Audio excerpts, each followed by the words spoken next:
28-ാം തീയതി ഒരു ഉച്ചയൊക്കെ ആയപ്പോൾ രാവിലെ തൊട്ട് ചെറിയൊരു ബ്ലീഡിങ് പോലെ വന്നപ്പോൾ ഉച്ചക്ക് തന്നെ അമ്മയെ വിളിച്ചോണ്ട് ആശുപത്രി പോയപ്പോഴത്തേക്കും അവർ നേരെ കാഷ്വാലിറ്റിയിൽ നിന്ന് നേരെ ലേബർ റൂമിലോട്ട് കയറ്റുകയോ ചെയ്തു. അപ്പോൾ അവരെനിക്ക് എങ്ങനെയാണ് എന്താണെന്നൊക്കെ നോക്കി PV ചെയ്ത് നോക്കി. എന്നിട്ട് മൂത്രം ടെസ്റ്റ് ചെയ്യാൻ തന്നു കഴിഞ്ഞപ്പോഴത്തേക്കും മൂത്രത്തിൽ പഴുപ്പൊൻ്റെയാണ് ഈ ബ്രൗൺ കളറിൽ പോണേന്ന് പറഞ്ഞ് ഒരു ഗുളിക വെക്കാൻ തന്നു. ഗുളിക വെച്ച് രാത്രി ആയപ്പോൾ തന്നെ നല്ലപോലെ ബ്ലീഡിങ് ആയി. മുണ്ട് മുഴുവൻ ഇതായിട്ട് ഡോക്ടറെ കൊണ്ട് ഞാൻ കാണിച്ചു, മുണ്ട് ഉൾപ്പെടെ കൊണ്ട് കാണിച്ചു. ഡോക്ടറെ എനിക്ക് നല്ലപോലെ പോകുന്നുണ്ടെന്ന് പറഞ്ഞ് ഈ മൂത്രത്തിൽ പഴുപ്പിൻ്റെയാണ് ഗുളിക വെച്ചതുകൊണ്ടാണ് അഴുക്ക് മുഴുവൻ പോകുകയെന്ന് പറഞ്ഞു. അത് ശരിയെന്ന് പറഞ്ഞ് പിന്നെയും ഒന്നാം സ്റ്റേജിൽ പോയിട്ട് കിടന്നു.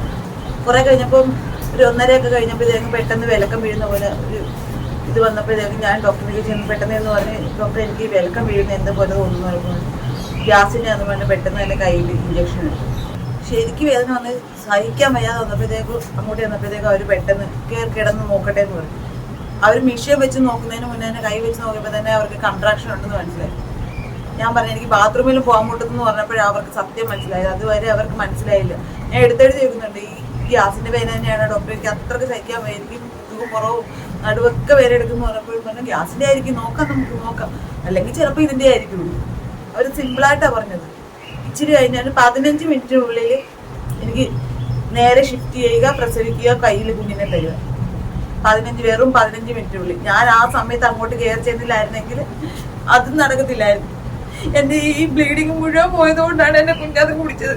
ഇവർക്ക് അത് നേരത്തെ കാരണം ഇച്ചിരി കണ്ടപ്പോഴത്തേക്കും അത് ഓപ്പറേഷൻ ചെയ്ത് എൻ്റെ കുഞ്ഞിനെ കിട്ടിയായിരുന്നു. ഇന്നലെയും ചികിത്സാ പിഴവ് മൂലം മനു സൗമ്യ ദമ്പതികളുടെ നവജാത ശിശു മരിക്കാനിടയായ ആലപ്പുഴ വണ്ടാനം മെഡിക്കൽ കോളേജ് ആശുപത്രിക്ക് മുന്നിൽ BJP ജനകീയ പ്രതിഷേധം സംഘടിപ്പിച്ചു. സലാം MLA വണ്ടാനം ആശുപത്രിയെ പാവപ്പെട്ടവരുടെ കുരുതിക്കളമായി മാറ്റിയിരിക്കുകയാണെന്ന് പ്രതിഷേധം ഉദ്ഘാടനം ചെയ്തുകൊണ്ട് BJP ജില്ലാ പ്രസിഡന്റ് MV ഗോപകുമാർ ആരോപിച്ചു. ഓരോ ദിവസം കഴിയുന്നതും മരണത്തിന്റെ സംഖ്യ കൂടി വരികയാണ്. പ്രതിഷേധങ്ങൾക്ക് പുല്ലുവിലയാണ് കേരളം ഭരിക്കുന്ന സർക്കാരും MLAയും ഒക്കെ നൽകുന്നത്.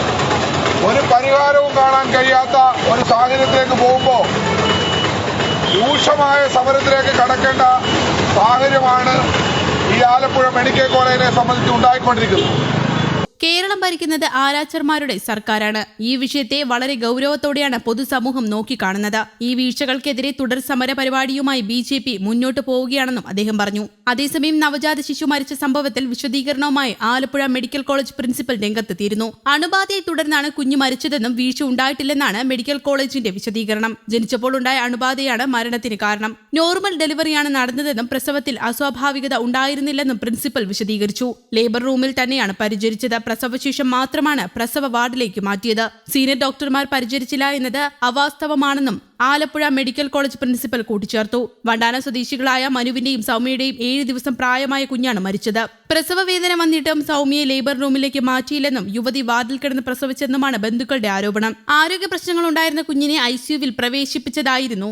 രാത്രി 12:30 കുഞ്ഞ് മരിച്ചത്. തുടർന്ന് മൃതദേഹവുമായി ബന്ധുക്കൾ ആലപ്പുഴ മെഡിക്കൽ കോളേജിൽ പ്രതിഷേധിച്ചിരുന്നു. പോലീസ് എത്തിയാണ് ഇവരെ മാറ്റിയത്. കുഞ്ഞിന്റെ മൃതദേഹം പോസ്റ്റ്മോർട്ടം നടത്തണമെന്ന ആവശ്യവുമായി ബന്ധുക്കൾ രംഗത്തെത്തുകയും ചെയ്തിരുന്നു. നമുക്ക് ഇപ്പൊ ഞങ്ങൾക്ക് സംഭവിച്ചു, ഇനി ബാക്കിയുള്ളവർക്ക് സംഭവിക്കാതിരിക്കാൻ നോക്കാം. ഇതെല്ലാരും പറയുന്നത്, എന്നാലും 1-2 പേരെങ്കിലും പറയുക. അത്രേ ഉള്ളൂ. News desk Kerala Kaumudi.